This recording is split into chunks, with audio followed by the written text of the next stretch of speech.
on foot immediately.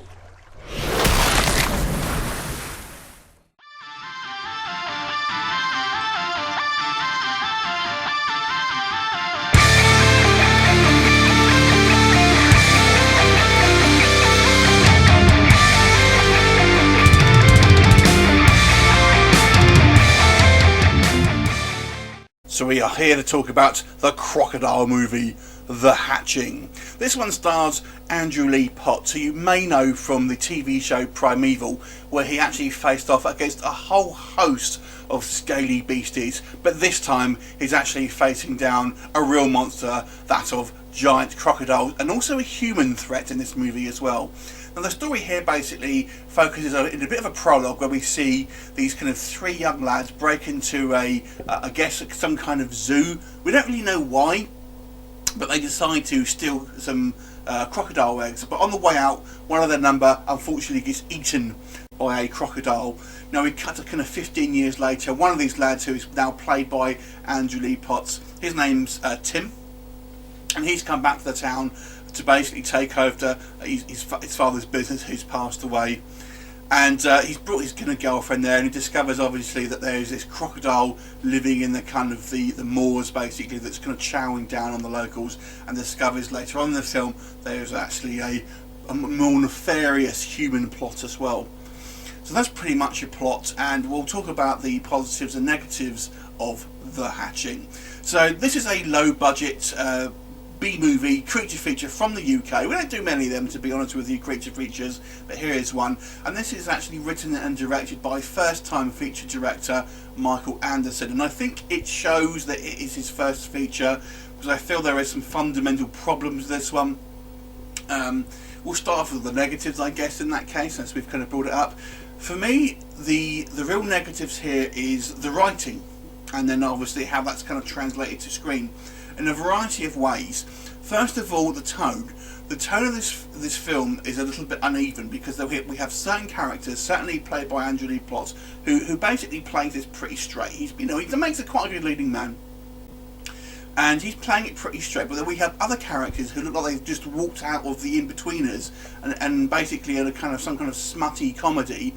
And then we have other characters that are just outright buffoons. There's just a mishmash of kind of tones here, which doesn't really fit. Also, a problem with writing, characterization. Now, I have a real problem with some of the characters in this film. First and foremost, Tim's girlfriend has no character of herself. All she does is basically get herself in trouble and needs to be rescued, or has arguments and stuff like that. She has no actual character herself. Also, his best friend, who was the third boy in the kind of the prologue, has nothing. He has no characterization and doesn't do anything in the film. He literally just follows Tim everywhere around and doesn't do anything himself. I simply don't understand why he's even in this film. The other thing I would say as well, and again this goes back to the writing, is the motivations for people. That we have some human bad guys, and I won't say too much about it, but the motivations of these people, there's nothing. There's no motivation whatsoever. We simply don't know why these people are doing certain things. It makes some real dumb decisions. I mean, throughout this film, as it gets on, it gets progressively worse in some of the decisions that are made by characters, and they just seem very illogical and just really are there to service a story rather than being kind of based on any real decisions that people would make. Another little thing that bugged me, and I had to say this is more of a nitpick than anything else, the resolution of the actual creature itself, or at least one of them, is very poorly executed, and actually we only find out what happens to it in text at the end of the film, and I think that was a bit of a poor show, I have to say. So I really didn't like that decision to do that, to be honest with you.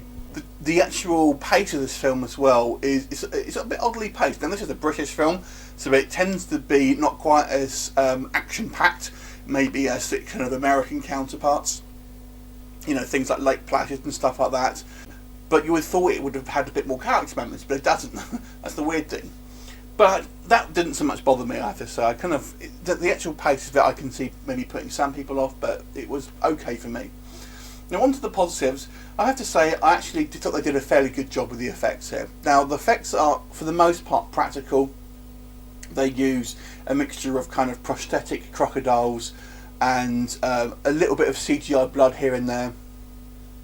But for the most part, the actual effects look pretty good, especially again early on in the film. We don't see quite as much. When the camera lingers on it a little bit too much, it does look a little rubbery. But I actually have to say, when you kind of see it kind of under the water, just near to its prey, it looks pretty good, I have to say. And you know, it does look somewhat realistic. Certainly, again, when the camera doesn't kind of just focus on it too much. So I kind of quite like that. I have to say, there's also a couple of good moments here, a couple of good jump scares. You know, there's a couple of deaths here that I kind of quite liked. I thought they were quite well executed. And it gets a kind of a little bit OTT as the film goes on. And it isn't a particularly gory film, although there is one scene towards the end of the film where it kind of goes in the kind of the Texas Chainsaw Massacre sort of realm. I'll actually have to say this film reminds me a little bit of the 70s movie Eaten Alive, compared to, you know, things like Primeval or Rogue maybe, which are more modern crocodile films. But Andrew Lee Potts as well, I would have to say, I actually quite liked him in the role here. He's obviously now an established actor. He's been in the TV show Primeval for a long time, and he's done a variety of other things. So even though he's not a huge name, he is an experienced actor, and I thought, like I said, he takes the role quite seriously. So I actually quite liked him in this role, and I actually quite like his performance as a kind of likeable, believable guy who you can kind of root behind, even though, you know, again, the way his character is written, he kind of makes some dumb decisions here and there. Overall, I think this is a deeply flawed film. Obviously, being Anderson's first directorial debut, I feel it's showing some of the kind of the lack of experience maybe that he'll have in future films. But nonetheless, if you are a creature feature fan, you may want to kind of you know, check it out. But it's certainly not the best kind of crocodile film, I would say, out there, and it's not the most thrilling. And there are just so many kind of leaps in logic. But it's worth having a look at if you want a bit of a fun creature feature. Overall, I'm going to give this movie a 5.5 out of 10. Have you seen it? What did you think of it? Leave me a comment and I'll look forward to seeing you next time. Bye for now.